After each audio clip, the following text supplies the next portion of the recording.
ದುರ್ಗಾ.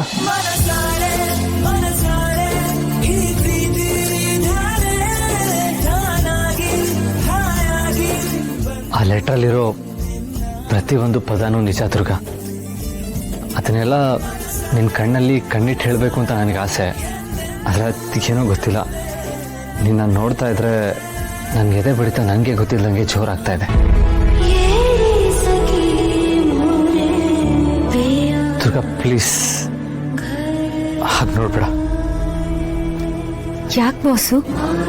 ನೀನು ಹಾಗೆ ನೋಡ್ತಾ ಇದ್ರೆ ನನಗೇನು ಹೇಳಬೇಕು ಅಂತಾನೆ ಗೊತ್ತಾಗಲ್ಲ. ಮಾತೆಲ್ಲ ಗಂಟಲೇ ಸಿಕ್ಕಾಕೊಂಡಾಗುತ್ತೆ. ಹಾಗಿದ್ರೆ ಮತ್ತಿದೆಲ್ಲ ನನಗೆ ಗೊತ್ತು ದುರ್ಗಾ, ನೀನು ಏನು ಯೋಚನೆ ಮಾಡ್ತಾ ಇದೀಯ ಅಂತ. ನಾವು ಭೇಟಿಯಾಗಿದ್ದ ಹೊಸದ್ರಲ್ಲಿ ನಾನು ನಿನ್ನ ಹತ್ರ ತುಂಬ ರೂಢಾಗಿ ಬಿಹೇವ್ ಮಾಡಿಬಿಟ್ಟಿದ್ದೀನಿ. ನೀನು ಕೂತರು ನಿಂತರು ಏನೇ ಮಾಡಿದ್ರು ಅದರಲ್ಲೆಲ್ಲ ತಪ್ಕೊಂಡು ಹಿಡಿದಿದ್ದೀನಿ. ಆದರೆ ನೀನು ಅದು ಯಾವುದನ್ನು ಮನ್ಸಿಗೆ ಹಾಕ್ಕೊಳ್ದೆ ನಾನು ಬೇಕು ಬೇಡಗಳನ್ನ ನಿಭಾಯಿಸಿದೀಯ.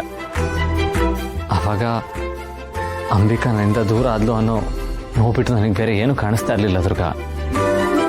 ಆದರೆ ನೀನು ಅದನ್ನು ಅರ್ಥ ಮಾಡಿಕೊಂಡು ನನ್ನ ಕಷ್ಟದಲ್ಲಿ ಜೊತೆಯಾಗಿದ್ದೆ. ನೀನು ನನ್ನ ಲೈಫಲ್ಲಿ ಎಷ್ಟು ಇಂಪಾರ್ಟೆಂಟ್ ಅಂತ ಆಗ ನನಗೆ ಅರ್ಥ ಆಗಲಿಲ್ಲ ದುರ್ಗಾ. ನಾನು ನಿನ್ನ ಮದುವೆ ಆಗಿ ನಾನು ನಿನಗೆ ದೊಡ್ಡ ಉಪಕಾರ ಮಾಡಿದ್ದೀನಿ ಅನ್ನೋ ಫೀಲಲ್ಲಿದ್ದೆ. ಆದರೆ ಸತ್ಯ ಏನಂತಂದರೆ ನೀನು ನನ್ನ ಮದುವೆ ಆಗಿ ನೀನು ನನಗೆ ದೊಡ್ಡ ಉಪಕಾರ ಮಾಡಿದ್ದೆ ದುರ್ಗಾ. ನನ್ನ ತುಂಬ ಹೇಟ್ ಮಾಡ್ತಾ ಇದ್ದೀನಿ ನನ್ನ ಮಗಳು ಇವತ್ತು ಬಾಯಿ ತುಂಬ ನನ್ನ ಅಪ್ಪ ಅಂತ ಕರೀತಾ ಇದ್ದಾಳೆ.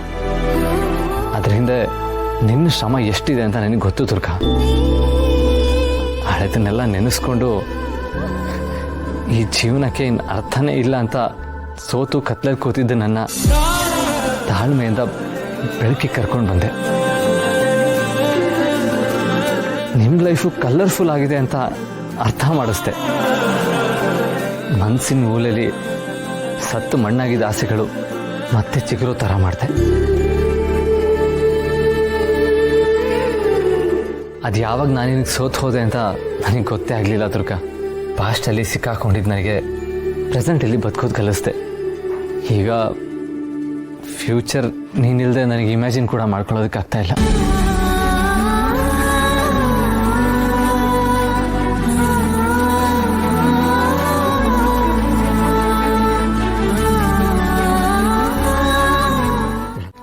ನೀನು ಯಾವತ್ತೂ ಕಣ್ಣೀರು ಹಾಕಬಾರ್ದು ದುರ್ಗಾ. ನಿಂಗೆ ಯಾವಾಗಲೂ ಖುಷಿಯಾಗಿರಬೇಕು. ನಿನಗೇನು ಕೊರತೆ ಬರ್ದಿರೋ ಹಾಗೆ ನೋಡ್ಕೊಳ್ಳೋ ಜವಾಬ್ದಾರಿ ನಂದು.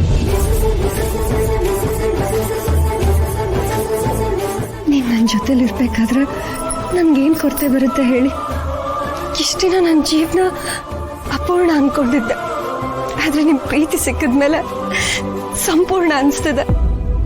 ಬಾಸು, ನೀವು ಯಾವಾಗಲೂ ನನ್ನ ಜೊತೆಲೇ ಇರಬೇಕು.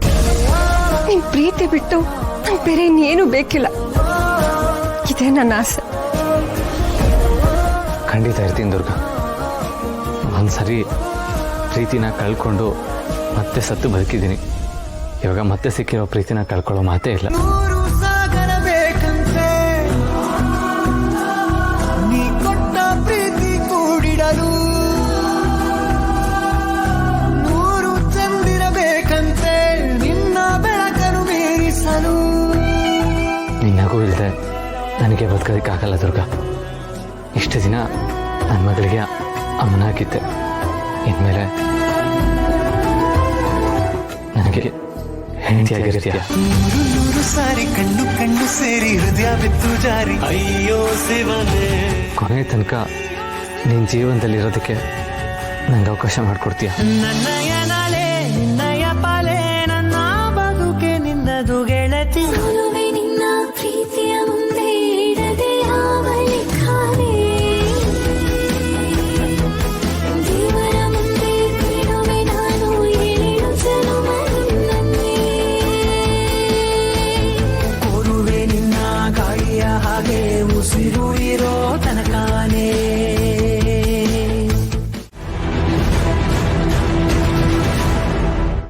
ಕೊಲ್ಲೋನೊಬ್ಬ ಇದ್ದಾನೆ ಅಂದಮೇಲೆ ಕಾಯೋನೊಬ್ಬ ಇದ್ದೇ ಇರ್ತಾನೆ ಮಾಡ್ಬೇಕಾ? ನಾನು ಈ ಮನೆಗೆ ಸೊಸೆಯಾಗಿ ಯಾಕೆ ಬಂದೆ ಅಂತ ನಂಗೆ ಈಗ ಗೊತ್ತಾಗ್ತಾ ಇದೆ. ನನ್ನ ಅಂತ ದುಷ್ಟೆಯಿಂದ ಈ ಮನೇನ ಕಾಪಾಡೋಕೆ ಆ ದೇವಿ ನನ್ನ ಇಲ್ಲಿಗೆ ಸೇರ್ಸಿದಾಳೆ. ನಾನು ನನ್ನ ಜವಾಬ್ದಾರಿನ ಸರಿಯಾಗಿ ನಿಭಾಯಿಸ್ತೀನಿ. ನಿನ್ನಿಂದ ಈ ಮನೇನ ನಾನು ಕಾಪಾಡ್ಕೊಳ್ತೀನಿ. ದುರ್ಗಾ, ನೀನು ತುಂಬಾ ತಪ್ಪು ತಿಳ್ಕೊಂಡಿದ್ಯಾ. ನಿನ್ನ ಅಕ್ಕ ಅಂಬಿಕಾ ಹೋದ್ಲಲ್ಲ, ಅದೇ ಜಾಗಕ್ಕೆ ನೀನ್ ಹೋಗ್ಬೇಕು ಅಂತಾನೆ ನೀನ್ ಇಲ್ಲಿಗೆ ಬಂದಿರೋದು. ಕಳಿಸ್ಕೊಡ್ತೀನಿ. ಆದಷ್ಟು ಬೇಗ ನಿನ್ನನ್ನು ಅಲ್ಲಿಗೆ ಕಳಿಸ್ಕೊಡ್ತೀನಿ. ಆದ್ರೆ ಅದಕ್ಕಿಂತ ಮುಂಚೆ ನೀನ್ ನೋಡ್ಬೇಕಾಗಿರೋ, ಅನುಭವಿಸ್ಬೇಕಾಗಿರೋ ಇನ್ನೂ ಸಾಕಷ್ಟು ಇದೆ. ಈ ಮನೆಯಲ್ಲಿ ನಡೆಯೋ ಒಂದೊಂದು ಅನಾಹುತಗಳನ್ನು ನೀನು ಕಣ್ಣಾರೆ ನೋಡಿ ಅಯ್ಯೋ ಸಾಕಪ್ಪ ಈ ಜೀವನ ಅಂತ ಅನ್ನಿಸ್ಬೇಕು. ಅಲ್ಲಿವರೆಗೂ ನಿನ್ನ ಜೀವಂತವಾಗಿ ಇಟ್ಕೊಂಡಿರ್ತೀನಿ. Don't worry Durga. ನೀನ್ ತಿಪ್ಪರ್ಲಾಗ ಹೊಡೆದ್ರು ನೀನ್ ಅನ್ಕೊಂಡಿರೋದ್ನ ಆಗೋದಕ್ ನಾನ್ ಬಿಡೋದಿಲ್ಲ. ಈ ಕ್ಷಣದಿಂದನೇ ನನ್ ಕುಟುಂಬನ ಕಾಯೋ ಹೊಣೆ ನಂದು. ಬೇಡ ದುರ್ಗಾ, ಅತಿಯಾಗಿ ಬೀಗಬೇಡ. ಈ ಮಾಳ್ವಿಕನ್ ದಾರಿಗೆ ಅಡ್ಡ ಬಂದ್ರೆ ಪರಿಣಾಮ ಘೋರವಾಗಿರುತ್ತೆ. ಅದನ್ನ ತಡ್ಕೊಳ್ಳೋ ಶಕ್ತಿ ನಿನ್ಗಿರಲ್ಲ ಕಣೆ. ಅದೇನಾಗುತ್ತೋ ಆಗ್ಲಿ, ನನ್ ಕುಟುಂಬಕ್ಕೆ ಅಪಾಯ ಆಗಕ್ ಅದ್ ಯಾರೇ ನಿಂತಿದ್ರು ಅವ್ರ ಮೊದ್ಲು ನನ್ನನ್ ದಾಟ್ ಹೋಗ್ಬೇಕು. ಆ ಶಕ್ತಿ ನಿನಗ್ ಖಂಡಿತವಾಗ್ಲೂ ಇಲ್ಲ ಮಾಡ್ಬೇಕಾ?